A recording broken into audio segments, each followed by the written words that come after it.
بسم اللہ الرحمن الرحیم۔ الباری ٹی وی کے دوستو السلام علیکم۔ آپ صلی اللہ علیہ وآلہ وسلم کا معمول مبارک تھا کہ آپ روزانہ فجر کی نماز ادا کرنے کے بعد صحابہ کرام رضی اللہ عنہ کے خواب سنتے اور ان کی تعبیر بتایا کرتے۔ آج کی ویڈیو میں ہم بتائیں گے کہ اگر کوئی فوت شدہ آدمی کسی کے خواب میں آ کر بات کرتا ہے تو اس کی کیا تعبیر ہوتی ہے۔ اگر کوئی فوت شدہ آدمی کسی کے خواب میں آ کر علم و حکمت کی بات کرتا ہے، خواب دیکھنے والے کو کوئی نصیحت کرتا ہے، تو حضرت امام جعفر صادق رحمۃ اللہ علیہ کے مطابق خواب دیکھنے والا دیانتدار ہے اور دین پر عمل کر رہا ہے۔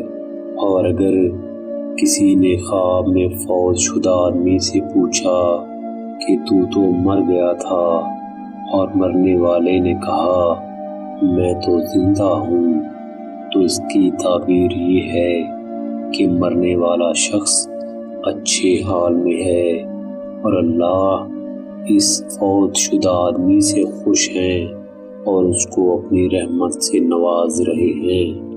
یاد رکھیں، فوت شدہ آدمی کا خواب میں آنا بہت اہمیت کا حامل ہے۔ فوت شدہ آدمی کا خواب میں آنا کوئی نہ کوئی پیغام، کوئی نہ کوئی نصیحت پوشیدہ رکھتا ہے، اس لیے ایسا خواب کسی اچھے دیندار، ایماندار اور نیک آدمی کو سنا کر اس کی تعبیر معلوم کریں۔ اور آخر میں ایک بات یاد رکھیں، اپنا خواب کسی دشمن کو، کسی بے دین کو، کسی جاہل کو اور کسی عورت کو نہ سنائیں۔ ایسا کرنے سے آپ کو نقصان ہو سکتا ہے۔ اللہ آپ کی اور آپ کے خاندان کی حفاظت فرمائے۔ آمین ثم آمین۔